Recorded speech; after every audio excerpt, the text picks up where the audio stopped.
Hi everyone, welcome to JoanneTechLover. I'm Joanne, and today I'll be covering this NZXT Kraken X31 liquid CPU cooler.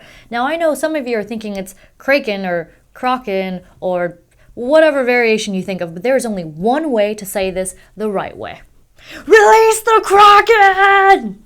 Let's take a look at some of the box details before we go ahead and open it up. So you get a 6-year warranty, very cool NZXT, and on this side, you'll notice this little area here. This is what your software will look like, but I'll give you a peek at it in a little bit. And basically what it does is it allows you to monitor your PC stats and gives you notifications if issues arise. And you can monitor and control your fan speeds and pump speed, so that is pretty awesome.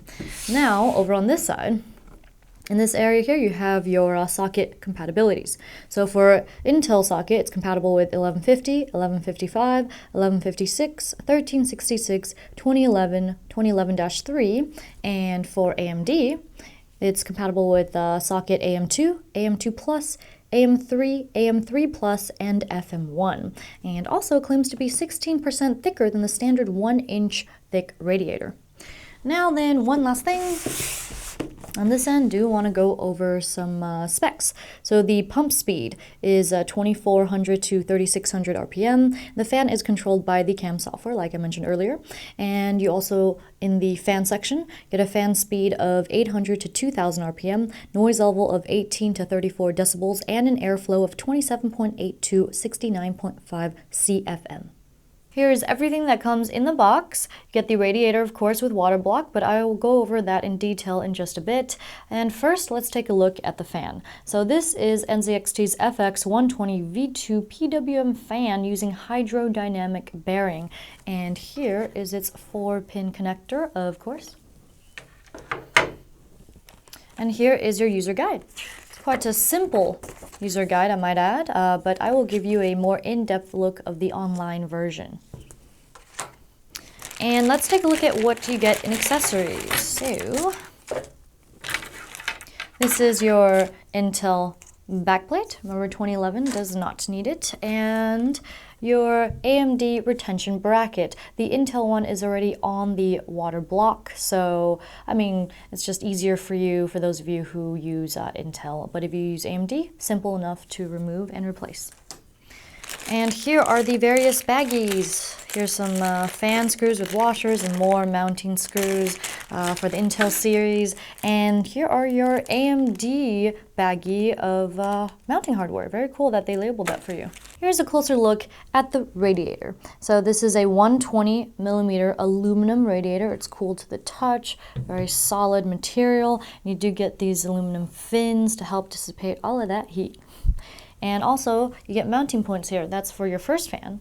And if you can or wish to do a push-pull config, you have mounting points on the reverse side for an additional fan. And as for the tubing, it is this smooth, thick, and very flexible rubberized tubing, and you get 15.7 inches or 400 millimeters of that. So installing should be more of a breeze than, let's say, some of the other types of material. Now then, let's take a look at some of these connectors first. So this 3-pin connector is to power the pump, and you just plug this onto your motherboard. These are your fan headers, so you can go ahead and plug in the fans into here. You can plug in 2 of them, very awesome. And then here is the USB connector. Not something I often see on here, but because you get a variable speed pump and the CAM software, you will need this little guy to no doubt power and link the CAM software to this piece of hardware. And that's it for the connector. So let's take a look at the actual pump.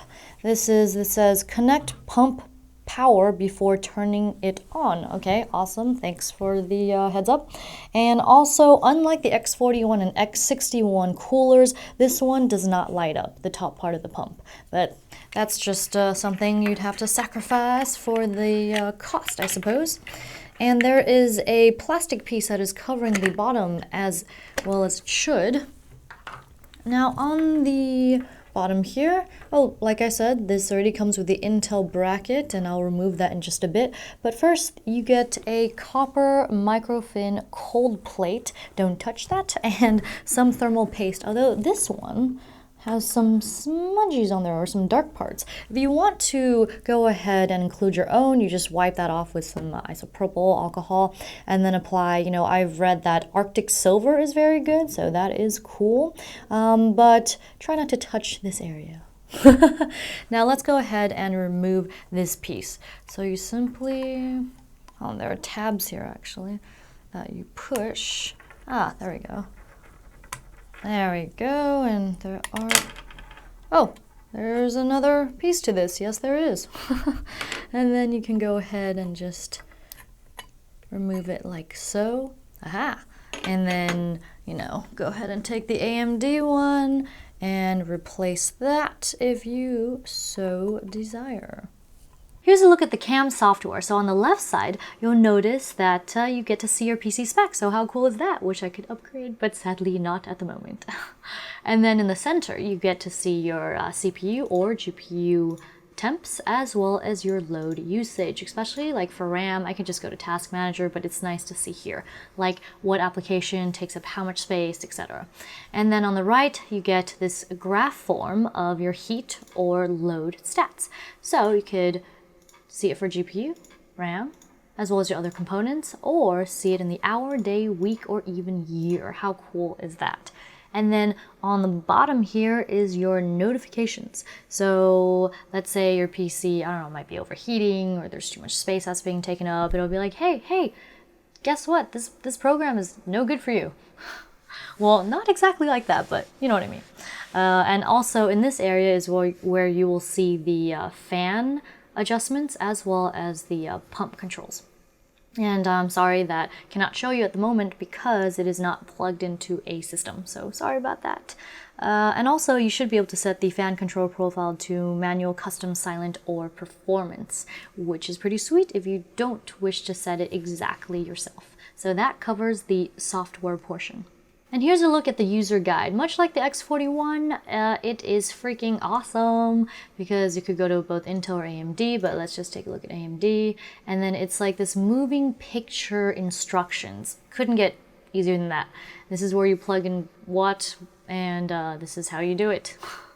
So let's just take a quick look at this, showing you which screws to screw in and different colors so you don't get confused. I mean, this is good stuff, folks. This is golden. I wish more, companies would incorporate this. And then let's just take quick looks, and then they even show you how to mount your fan to your radiator, and then the configuration to the rear of your PC or wherever you wish to install this, and where to plug in your 3-pin connector, as well as your fan connectors and that USB connector to power the CAM software, well, to link it with the hardware. And then if you don't already have it, be sure to download the CAM software and register. That is important. So let's head out of there, and if you're curious, here's socket 2011, very much the same. I'm just going to go through the first few steps for you, and socket 1150 and onward. So you'll need a backplate for that, and the rest is pretty similar actually. So it's really hard to mistake what the instructions are trying to tell you. Alright, I hope you enjoyed this look at the user guide. Well, that wraps up this unboxing of the NZXT Kraken X31 liquid CPU cooler. I hope you enjoyed it, and if you did, don't forget to hit the like, comment, and subscribe buttons, as well as follow me on social media. JoanneTechLover Facebook fan page, JoanneFoodLover Twitter, and twitch.tv/whaletune, or a game stream with Tim weekly.